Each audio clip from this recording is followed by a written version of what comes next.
मैं हूं मुश्ताक और आप देख रहे हैं मेरा यूट्यूब चैनल सन इन्फोटेक। अगर आप मेरे इस चैनल पर नए हैं तो प्लीज़ सब्सक्राइब बटन पर क्लिक कर लीजिए और बेल आइकन पर क्लिक कीजिए ताकि आपको मेरे नए वीडियो के बारे में नोटिफिकेशन मिलता रहे।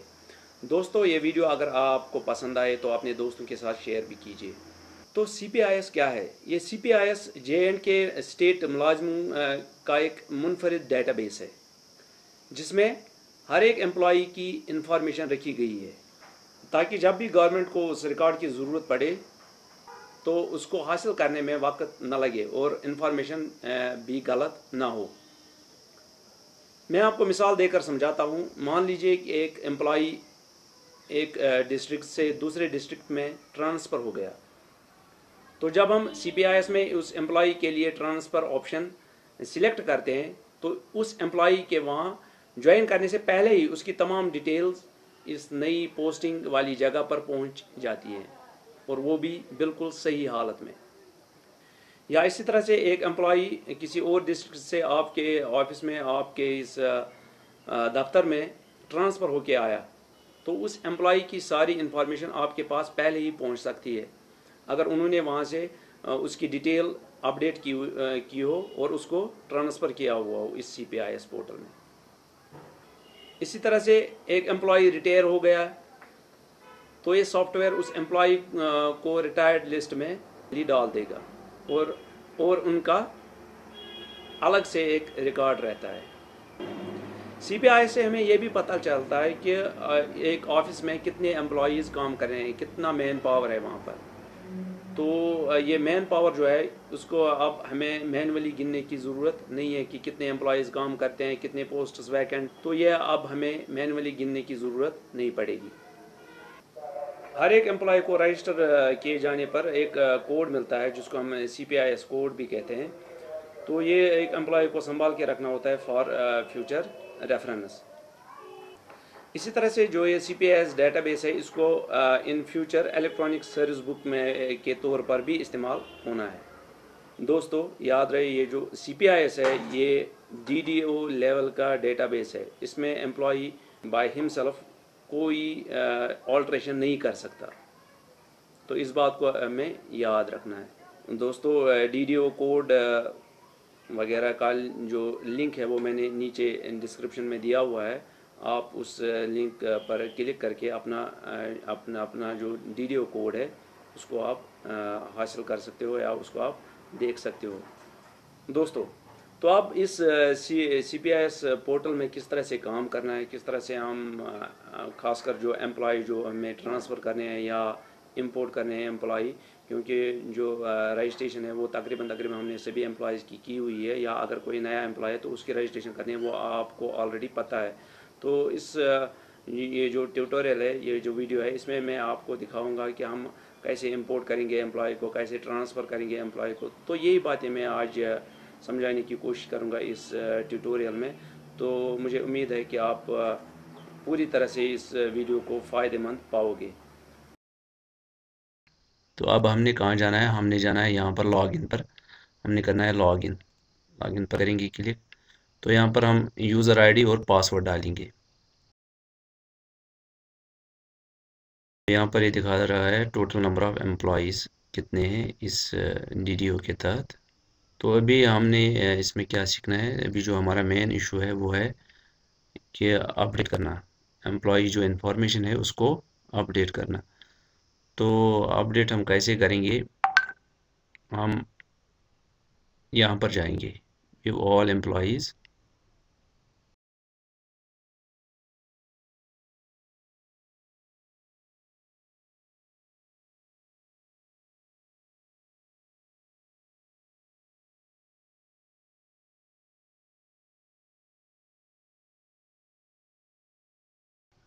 व्यू ऑल एम्प्लॉयज़ पर क्लिक करने के बाद अब हम एक एम्प्लॉय को यहाँ पर मॉडिफाई करेंगे।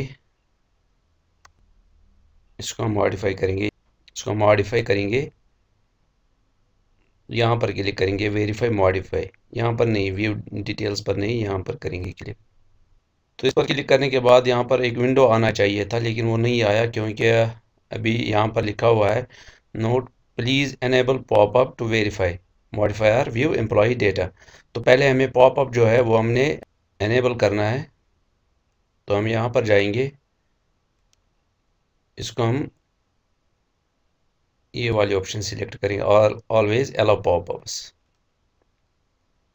डन पर करेंगे क्लिक। फिर से जाएंगे, ये देखिए नया विंडो खुल गया। तो मैक्सिमम आएंगे,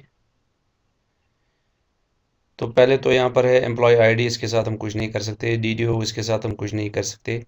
ये जो फील्ड्स भरे हुए हैं इनके साथ कुछ नहीं करना है। यहाँ पर आधार नंबर डालना है, क्योंकि इसमें आधार नंबर नहीं डाला हुआ है, तो यहाँ पर आधार नंबर डालेंगे। यहाँ पर पीआरसी फाइल नंबर डालेंगे, परमानेंट रेजिडेंट सर्टिफिकेट जो होती है उसका फाइल नंबर हम यहाँ पर डालेंगे, या जो जिसको हम स्टेट सब्जेक्ट कहते हैं उसका फाइल नंबर हम यहाँ पर, वो उस पर लिखा होता है, वो यहाँ पर डालेंगे। फर्स्ट नेम, अगर उसमें कोई चेंज करनी हो, चलो करते हैं। इसमें रिजर्व्ड 1 लिखते हैं। Last name,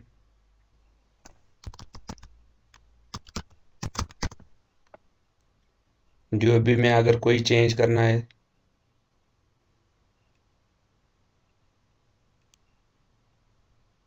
father's name, mother's.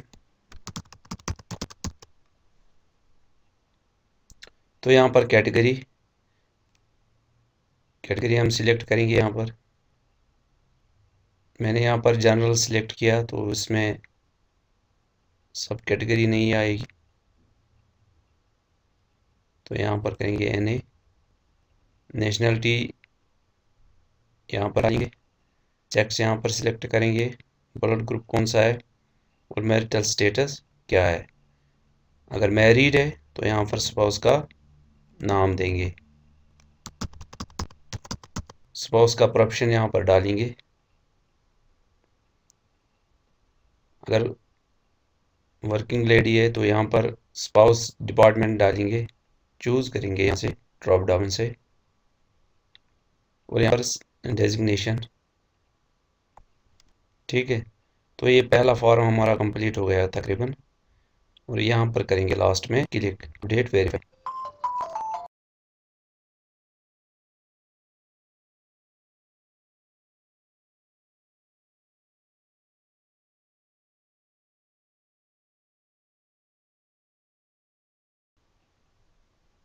पे end of the initial post क्या था वो लिखेंगे, इनिशियल बेसिक पे क्या था वो लिखेंगे, ज्वाइनिंग ऑफिस कौन था वो लिखेंगे, इनिशियल ग्रेड पे क्या था वो लिखेंगे, और कैडर कौन सा था यहाँ पर डालेंगे वो।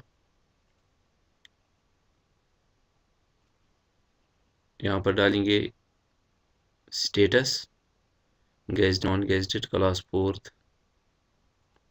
डेट ऑफ ज्वाइन यहाँ पर डालेंगे, joining designation, date of appointment यहाँ पर डालेंगे, और यहाँ पर डालेंगे ऑर्डर नंबर।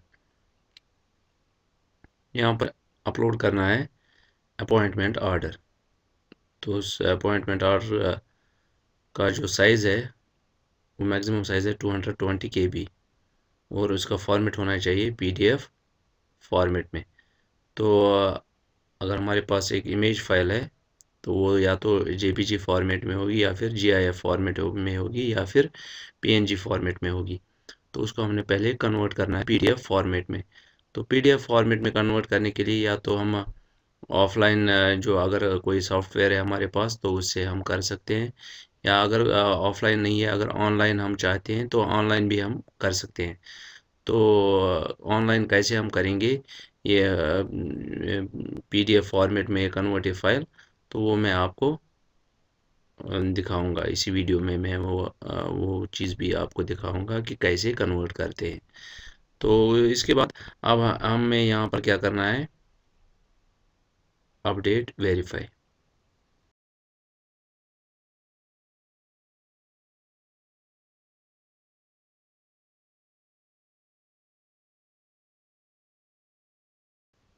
इसी तरह से यहाँ पर ये 0 दिखा रहा है, इसके साथ कुछ नहीं करेंगे। यहाँ पर डालेंगे पैन नंबर, ये फील्ड मैंडेटरी है। और यहाँ पर एक और फील्ड हुआ करता है जो मैंडेटरी है, ये वाला एनपीएस नंबर, ये मैंडेटरी है एनपीएस नंबर। और यहाँ पर जीपी फंड नंबर, जिनका जीपी फंड करता है उनका जीपी फंड नंबर, जिनका एनपीएस है उनका एनपीएस नंबर। ये दोनों आम फील्ड्स हैं, ये और ये हम भरेंगे और ये हम भरेंगे। इस तरह से बाकी फील्ड्स जो हैं उनको भी हम अपडेट करेंगे। चार्ज अलाउंस है, सीसीए है, मेडिकल अलाउंस है, टेम्परेरी मूव अलाउंस है, एचआरए वगैरह वगैरह। तो ये हम फिल करेंगे। इसी तरह से अगर ऐसा एसएलआई मेंबर है, तो अगर एसएलआई पॉलिसी है इसके पास, एम्प्लॉय के पास, तो वो यहाँ पर डालेंगे, एसएलआई नंबर डालेंगे यहाँ पर। तो यहाँ पर डालेंगे 10% शेयर कितना कटता है एम्प्लॉय के सैलरी से। इस तरह से ये जो बाकी फील्ड्स हैं इनको हम एक एक करके भरते जाएंगे। यहाँ पर बैंक अकाउंट डालना है, तो ये भी मैंडेटरी है। यहाँ पर बैंक का नाम और यहाँ पर लिखनी है total salary inclusive of all allowances. तो यहाँ पर वो डालनी। ये जो पोर्शन है इसमें हमें ज़्यादा कुछ नहीं करना है, ये वैसे ये हम ऐसे ही छोड़ सकते हैं। या यहाँ पर एंटाइटलमेंट ऑफ पेंशन, यहाँ पर हम सिलेक्ट कर सकते हैं डिफाइंड बेनिफिट या न्यू पेंशन की एनपीएस या नॉन ऑफ द, कौन सा है, तो ये वाला हम सिलेक्ट करेंगे। कंट्रीब्यूशन टू एनपीएस, ये वाला फील्ड जो है ये भरेंगे, ये हम फिल करेंगे। तो इसमें क्या है, इसमें एम्प्लॉई प्लस एम्प्लॉयर, मतलब एम्प्लॉय से कितना कटता है और एम्प्लॉयर जो है वो कितना कंट्रीब्यूट करता है। मान लीजिए एम्प्लॉय को यहाँ पर एनपीएस कटा 2000, तो एक तो बन गया वो 2000 प्लस प्लस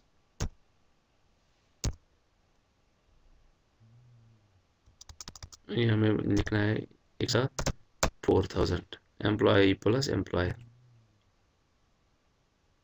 तो ये हम ऐसे ही छोड़ देंगे ये फील्ड्स। वेरीफाई अपडेट पर क्लिक करेंगे, ओके, सेव्ड सक्सेसफुली।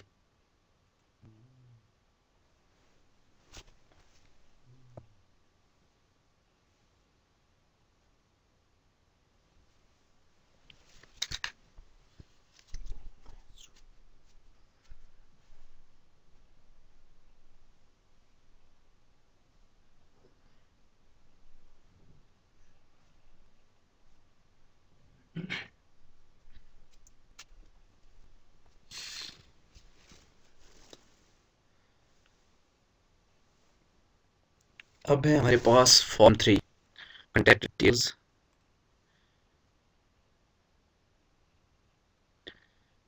इस तरह से ये हम भरेंगे कॉन्टैक्ट डिटेल्स में, अपडेट वेरीफाई पर क्लिक करेंगे। तो अब मैं आपको जल्दी जल्दी ये दिखा रहा हूँ क्योंकि ये वीडियो लंबी हो जाएगी बाद में।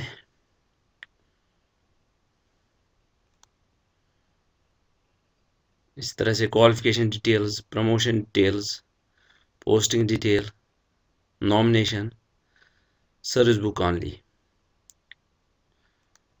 तो ये हम करेंगे सर्विस बुक ऑनली। तो इसमें हमने चूज़ करनी है file maximum up to 500 KB। तो सर्विस बुक का हमने एक स्कैन लेना है या फिर उसका एक फ़ोटोग्राफ हमें लेना है और उसको कन्वर्ट करना है PDF फॉर्मेट में। तो PDF फॉर्मेट में कन्वर्ट करने के बाद हमें वो यहाँ पर अपलोड करना है यहाँ पर। तो PDF फॉर्मेट में हम कैसे कन्वर्ट करते हैं अपनी जो इमेज फाइल्स होती हैं, तो मैं आपको एक ऑनलाइन मेथड दिखाता हूँ इसी वीडियो में। तो आप वो फॉलो करते जाइए और अपनी जो इमेज फाइल्स हैं, जो सर्विस बुक का फोटो स्टेट या ऑर्डर कॉपी का सर्विस बुक का स्कैन जो है या ऑर्डर कॉपी है, तो उसको आप पीडीएफ में कैसे कन्वर्ट करोगे।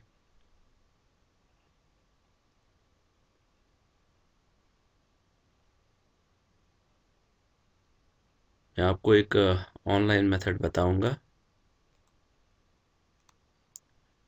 पीडीएफ कन्वर्ट करने के लिए हम क्रोम ब्राउज़र को ओपन करेंगे और यहाँ पर हम एक वेबसाइट है,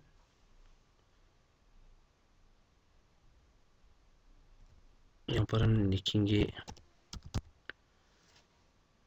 कन्वर्ट। मैंने लिखा यहाँ पर एक वेबसाइट आ गई, free online PDF converter, batch converter to PDF, PDF oblique A और इमेज डॉक कन्वर्टर, ये हमने सिलेक्ट करना है, ये वेबसाइट।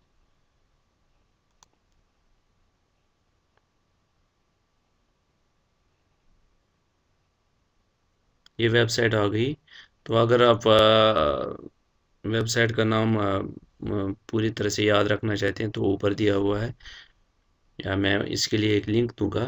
तो वेबसाइट के लिए, इस कन्वर्टर के लिए मैं अपने इस वीडियो में मैंने एक लिंक दी हुई है डिस्क्रिप्शन में, आप उस लिंक से जा सकते हैं इस वेबसाइट में। तो कैसे करना है ये मैं आपको यहाँ पर दिखाता हूँ। यहाँ पर डॉक्यूमेंट कन्वर्टर हम सिलेक्ट करेंगे, यहाँ पर आउटपुट फॉर्मेट पीडीएफ रखेंगे, एक्रोबेट रखा हुआ है यहाँ पर, इसके सब कुछ। यहाँ पर रेजोल्यूशन आप चेंज, और यहाँ पर हम क्लिक करेंगे अपलोड एंड कन्वर्ट।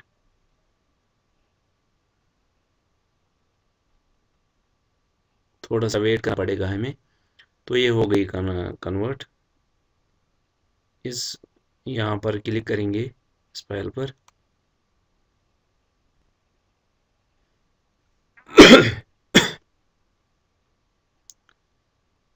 तो ये देखिए, ये बन गई है पीडीएफ फाइल। इसको हम डाउनलोड करेंगे और रखेंगे डेस्कटॉप पर ही। ये हो गई डाउनलोड। तो इस तरह से हमने कन्वर्जन किया एक इमेज फाइल का पीडीएफ में, ठीक है। तो अब हम फिर से जाएंगे अपनी वेबसाइट में, ये हम क्लोज करेंगे। हम फिर से आ गए अपनी वेबसाइट में, यहाँ पर हम इस विंडो को क्लोज करेंगे। और अब जो इम्पोर्टेंट ऑप्शन हमें देखनी है वो है import employee data. Import employee data, ये ऑप्शन अब हमने करनी है कॉमन पूल। तो ये डिपेंड करता है कि जब ट्रांसफ़र हो चुका है एम्प्लॉई, तो उन्होंने वहाँ से क्या किया था, उन्होंने डिपार्टमेंट में उसको डाला था या फिर कॉमन पूल में डाला था। अगर डिपार्टमेंट में डाला था तो हम डिपार्टमेंट से ही उसको एक्सट्रैक्ट करेंगे। अगर कॉमन पूल में डाला है तो फिर कॉमन पूल से ही उसको एक्सट्रैक्ट करेंगे। अगर पता नहीं है कि उन्होंने किस में डाला है, डिपार्टमेंट में डाला है कि कॉमन पूल में डाला है, तो भी कोई बात नहीं। हम पहले सर्च करते हैं यहाँ पर नीचे, यहाँ पर करेगा डिस्प्ले। डिस्प्ले होने के बाद हम करेंगे इंपोर्ट बटन होगा उसके साथ, तो इंपोर्ट पर क्लिक करेंगे तो ये दिखाएगा डिटेल, तमाम डिटेल दिखाएगा। तो इंपोर्ट पर क्लिक करेंगे तो वो एम्प्लॉय आ जाएगा हमारे डेटाबेस में या हमारे लिस्ट में, ठीक है। तो ये तो हो गया डिपार्टमेंट। अगर जहाँ से ये ट्रांसफ़र होके आया है एम्प्लॉय, अगर वो उन्होंने डाला है कॉमन पूल में, तो हम एक्सट्रैक्ट करेंगे उसको कॉमन पूल से।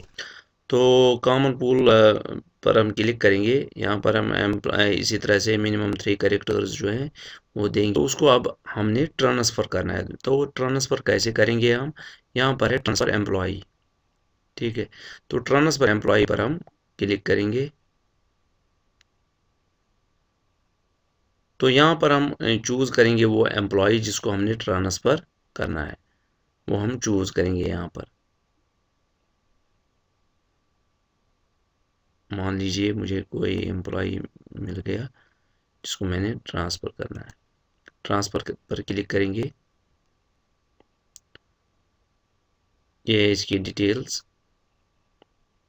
ये देखिए जो मैं भी कह रहा था कि उन्होंने कैसे किया था। अगर हमने अब यहाँ पर सिलेक्ट ऑप्शन किया ट्रांसफ़र, ये देखिए यहाँ पर हमने डालना है उसका transfer order number, transfer date, किस डेट को हुआ है ट्रांसफ़र, रिलीविंग ऑर्डर नंबर और रिलीविंग डेट, किस डेट को हुआ है रिलीव, ट्रांसफ़र टू, कहाँ हो गया है ट्रांसफ़र, इसकी ट्रांसफ़र कहाँ हो गई है। ठीक है, तो यहाँ मैं एजुकेशन ही करता हूँ सिलेक्ट इस वक्त। रिपोर्टिंग अथॉरिटी, कहाँ पर इसको रिपोर्ट करना था, तो वो हमने यहाँ से हमने वो सिलेक्ट करना है। इस तरह से डीडीओ हम यहाँ पर भी सर्च कर सकते हैं। ठीक है, तो इसके बाद यहाँ पर करना है सबमिट। तो सबमिट जो ही हम करेंगे तो ये एम्प्लॉय ट्रांसफ़र हो जाएगा जहाँ हमने इसको सिलेक्ट किया था। ठीक है, तो ये तो हो गया ट्रांसफ़र। अब हमारे पास यहाँ पर मूव टू कॉमन पूल भी है। तो अगर हमें ज़्यादा कंफर्म नहीं है इस एम्प्लॉय के बारे में, मतलब उसकी ट्रांसफ़र कहाँ हो गई है, कौन से डिपार्टमेंट में हो गई है, अगर ज़्यादा हम कंफर्म नहीं है या ज़्यादा हमें पता नहीं है, बस इतना पता था कि ये ट्रांसफ़र हो चुका है, तो हम क्या करेंगे, या उसने बाद में बोल दिया मेरी ट्रांसफ़र हो चुकी है, तो उसको हम कॉमन पूल में भी डाल सकते हैं। तो कॉमन पूल को हम यहाँ पर सिलेक्ट करेंगे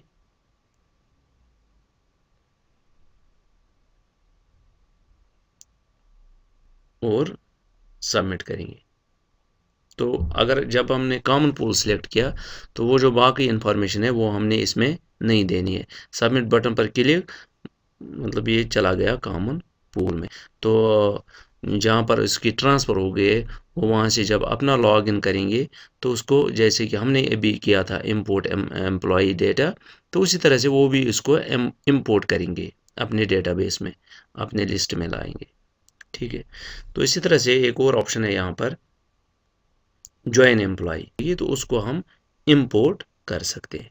ठीक है, तो ये मुख्य तरीके हैं हम इंपोर्ट कैसे करें एम्प्लॉई को, हम ट्रांसफ़र कैसे करें एम्प्लॉई को, और हम ज्वाइन कैसे करवाएं एम्प्लॉई को। अब जैसा कि मैंने पहले ही बताया था वीडियो में कि अगर आपके पास लॉगिन आईडी और पासवर्ड है तभी आप ये चीज़ कर सकते हैं। तो ये किस लेवल पर हो जाएगा, ये हो जाएगा डीडीओ लेवल पर।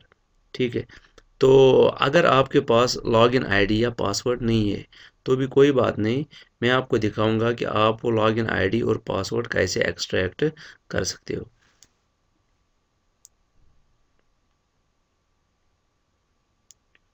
तो हम जाएंगे होम पर, हम करेंगे क्लिक। पहले हम लॉग आउट हो जाएंगे, ऐसे ही करते हैं।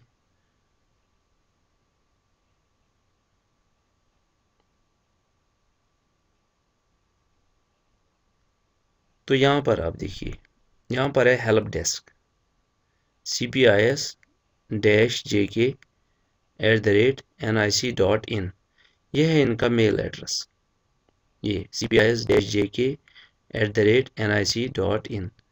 तो आप क्या करेंगे, आप एक एक्सेल फाइल आप बनाएंगे, एक्सेल में जाएंगे, वहाँ पर इंस्टीट्यूशन का नाम लिखेंगे, जो हेड ऑफ़ द इंस्टीट्यूशन हो, डीडीओ हो, उसका नाम लिखेंगे, उसका मोबाइल नंबर लिखेंगे, और इंस्टीट्यूशन का या ऑफिस का इसका ईमेल आईडी लिखेंगे, और जो बाकी डिटेल होते हैं इन केस ऑफ एजुकेशन, जो स्कूल का यूडाइस कोड होता है वो लिखेंगे। ठीक है, तो ये चीज़ें लिखने के बाद आप क्या करोगे, आप एक मेल बनाओगे, तो वो इस एड्रेस पर आप डाल दोगे cpis-jk@nic.in। तो जो ही आप ईमेल करोगे तो वो वहाँ से मेल जब चेक करेंगे तो वो आपको सेंड करेंगे। और उसमें आपने थोड़ा सा और एक चीज़ ऐड करनी है कि please send the login ID and password. ठीक है, तो जब आप ये सेंड करोगे तो वो वहाँ से लॉगिन आईडी और पासवर्ड आपको सेंड करेंगे। वैसे लॉगिन आईडी जो होता है वो डीडीओ कोड जो होता है वही लॉगिन आईडी होता है, लेकिन पासवर्ड वही सेंड करेंगे अगर आपके पास पासवर्ड नहीं है या लॉगिन आईडी नहीं है या आप भूल चुके हैं। ठीक है, तो ये मेल जब आप करोगे तो वो वहाँ से आपको ये सेंड करेंगे। तो ये प्रॉब्लम आपकी ख़त्म हो गई।